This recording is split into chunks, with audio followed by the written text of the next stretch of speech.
अकोला जिल्ह्याच्या तेल्हारा तालुक्यातील घोडे गावात काही दिवसांपूर्वी एका महिलेची निर्गुण हत्या करण्यात आली होती। ही हत्या दुसरी तिसरी कोणी नव्हे तर पोटच्या मुलानंच केली होती।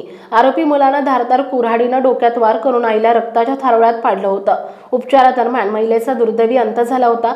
या प्रकरणी आता तेल्हारा पोलिसांनी मोठी कारवाई केली आहे। 3 महिन्यानंतर पोलिसांनी आरोपीला बेड्या ठोकल्यात।